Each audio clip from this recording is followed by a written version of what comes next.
Hello, everyone, and welcome to my podcast. My name is Meg, and I am a fully qualified yoga teacher, a beautician, and masseuse. And in this podcast, I talk a lot about wellness, mainly health and wellness, a bit of yoga as well. Basically, everything I've been doing in my job for the past 10 years. I'm doing a really quick episode today just on something that I completely forgot about had happened. It's a little story. But on contemplation and after thinking about it, it's just a really nice story to kind of kind of make you have a little think and maybe to kind of get you to approach life a little bit differently or people a little bit differently. I think there's a little story and a little lesson in this story which I really love. So yeah, let's just get straight on with this. Let's get straight on with this episode, and I'll see you on the other side. Hi, my name is Meg, and you are listening to the Wellness Musings with Meg podcast. I am a fully qualified beautician and yoga teacher who has studied and worked in health and wellness since 2017. I have been obsessed with wellness my entire life and have always wanted to share my passions more. If you love health, wellness, and yoga and want to learn more, this podcast is for you. I will be bringing you all things wellness from diet and lifestyle to beauty tips and tricks, and of course, yoga as well. So grab yourself a green tea and find a tranquil spot, and let's jump in. So let me set the scene for you here. I am the oldest of four siblings. The youngest was not actually born at this point.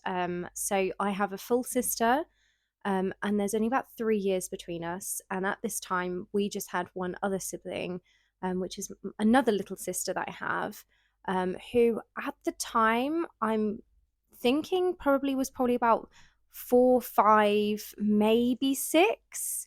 And as you can imagine, having two bigger sisters, we were quite protective and we loved her to bits. Yeah, we absolutely. I mean, there's 7 years between me and her, and there's about 5 years between her and my other sister.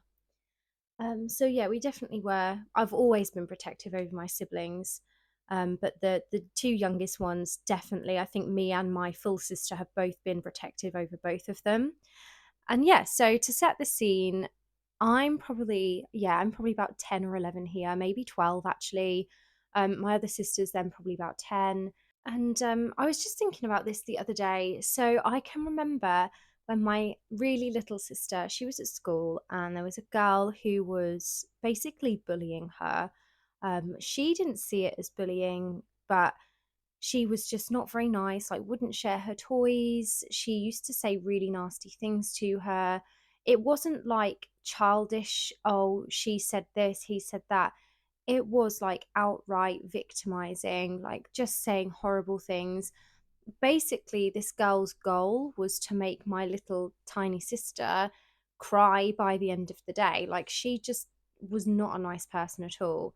And mm, I will never forget this lesson that I learned because me and my full sister, obviously being very protective, we were so angry, we were so furious. So I can remember when my little sister came home and told us, and me and my sister were so angry. We were so cross. And yeah, I can remember just feeling so protective and just angry towards the mum, angry towards the girl. And me and my full sister, we were like, well, why, what can we do? Is there anything we can do to help? Is there anything that, should you speak to someone? Does your teacher know? And she said something I'll never forget. Our little sister said, no, don't do anything. I'm going to make her my friend. And we were like, what? Are you crazy? She's so horrible to you. Why would you give her the time of day?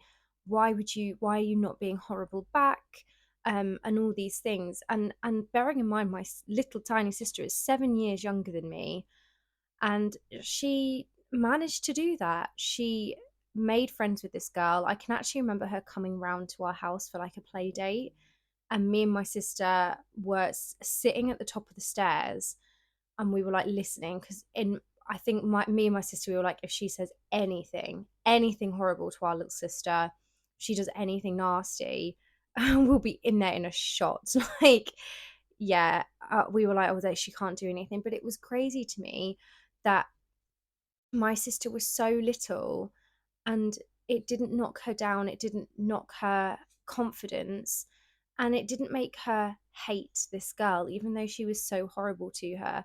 And I was just thinking about this story the other day, in that my little 5-year-old sister, she had someone in her life who was being really nasty and really horrible to her, and basically making it their mission and going out of their way to make her cry, make her miserable, make her days not a nice day.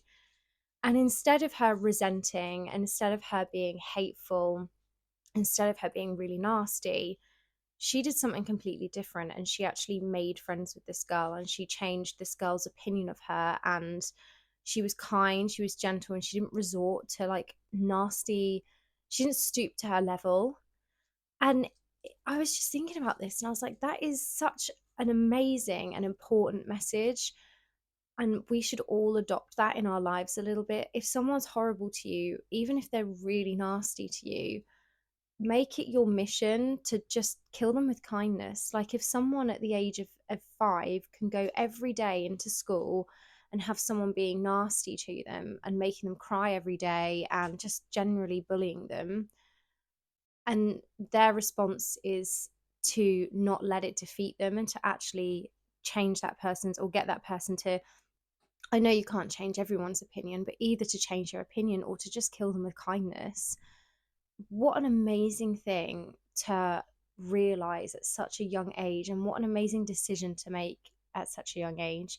And my little sister has never, like, she is very unique, and she's never ever ever tried to like conform into what everyone else thinks she needs to be. She's always been her own person, she's always done things her way. And yeah, this is something that I just think everyone should adopt and everyone should think about. And this is a quick little episode because I don't really have anything more to say other than telling you the story and then telling you her reaction and how she dealt with it. But I do think as adults, it's a really good message, it's a good lesson, and it's something that's worth thinking about. If there's someone in your life that maybe is not the nicest person in the world, don't hold on to resentment, don't become hateful. Try and forgive, try and forget, and try and move on from the situation. um yeah, it was really nice. And I think you can learn a lot from children, to be honest, and how they approach friends and friendships, because they are so innocent and they are so pure, and things aren't complicated with them, it's simple. They don't think about there being a underlying reason for them behaving the way that they are. They just take it on the nose and they just carry on. And I think as adults, you become so much more sensitive and you hold on to things. And I think it's important to let things go, let people go. If someone's not serving you the right energy, you don't have to keep them around in your life, but it doesn't mean you have to be horrible to them either. You don't have to hold on to that resentment. Let them go, keep in contact with them if they try and keep in contact with you. But at the end of the day, I think it's really worth thinking about. Killing people with kindness is such a good expression because it's an easier way to approach things. So, yeah, that's literally my podcast episode today. Little story time. Talking about my little sister and this incredible little story. She was an incredible little girl. She's now an incredible teenager, and she's going to turn out to be an incredible adult because she's always an incredible person. And yeah, I hope you enjoyed this episode. Please like, please subscribe, and I look forward to chatting with you again soon. Have an amazing day. Bye.